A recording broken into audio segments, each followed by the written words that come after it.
Mais moi je pense que la vérité des gens, elle est à la fois dans ce que j'ai pu en imaginer, parce que je pense qu'il y a des sentiments que j'ai imaginés qui sont peut-être plus proches de la vérité de ce qu'ils ont ressenti que ce qu'ils ont pu m'en raconter, parce que c'est difficile d'expliquer. Je sais pas, quand on a été abandonné par exemple, c'est peut-être difficile d'expliquer qu'est-ce que ça fait dans une vie que d'avoir grandi en ayant été abandonné.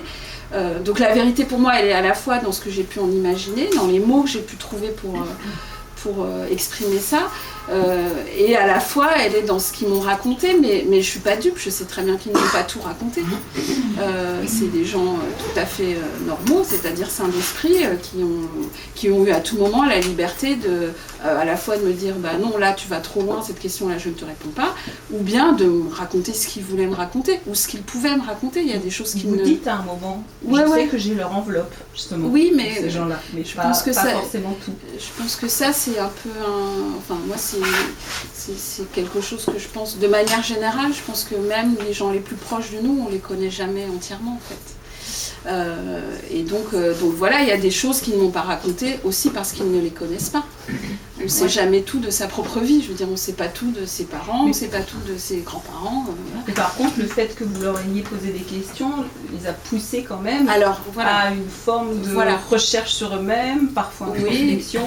De confrontation, y compris entre eux, parce qu'il y a des choses qu'ils m'ont racontées qu'après ils ont lu mon texte en premier, c'est les premiers qui ont lu mon texte, donc chacun a appris ce que les autres disaient de lui, ce qui n'est pas exactement naturel dans une famille. Et pas forcément très confortable non plus. Non, mais je crois que ça a donné lieu à des discussions entre eux qu'ils n'avaient pas eues encore, peut-être qu'ils les auraient eues, mais c'est vrai que mon arrivée dans leur vie a provoqué un certain nombre de choses.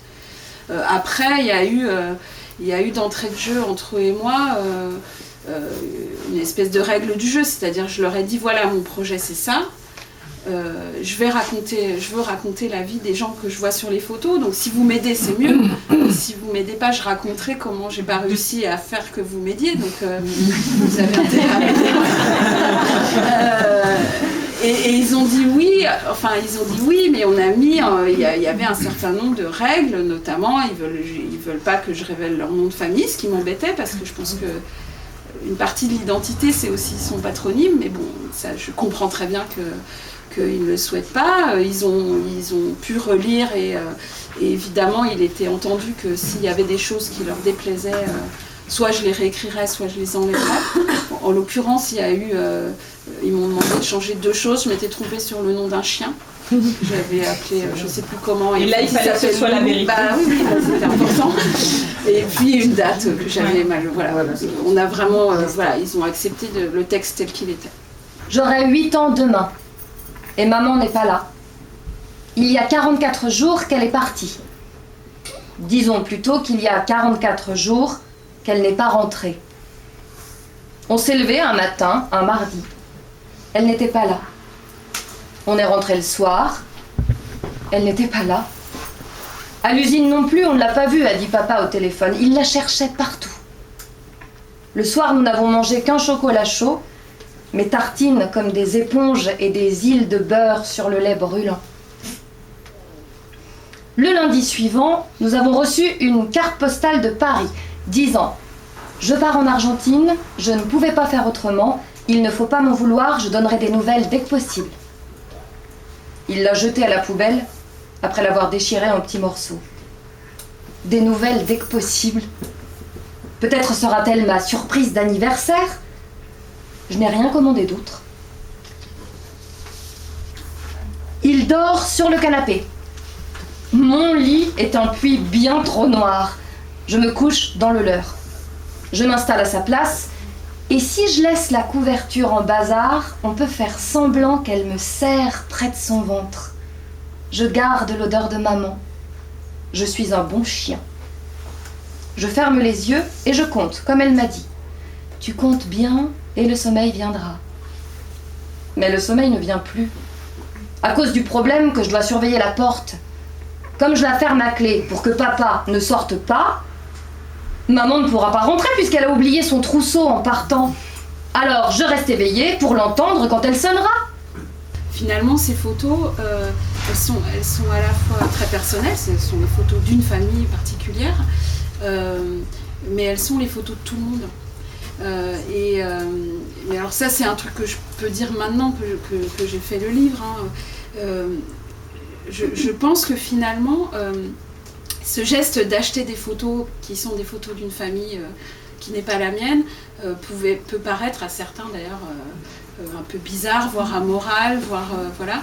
Et en fait, je pense que ce que j'ai fait, c'est sortir ces gens de l'oubli, alors à la fois par la fiction, à la fois par l'enquête, mais par les mots en fait, et en faire un livre, pour moi les livres ça a de la valeur quoi, donc je pense que ça leur donne une valeur universelle.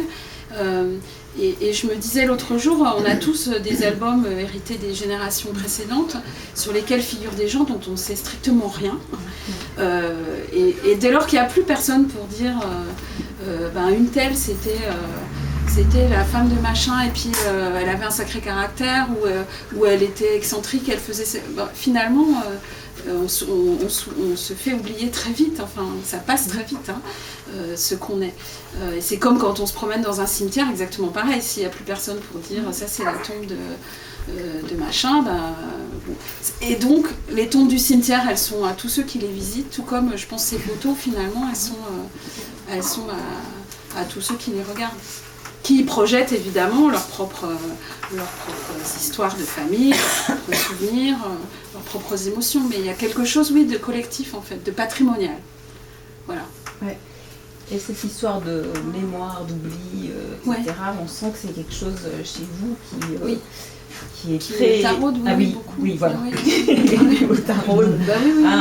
Au point d'aller exhumer des choses, des gens, mais des sentiments aussi.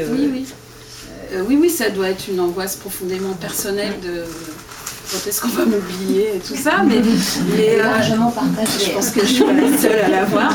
Mais au-delà de ça, non, c'est moi je réalise maintenant que tous les romans que j'ai écrits jusqu'à maintenant ne parlent que de cela finalement.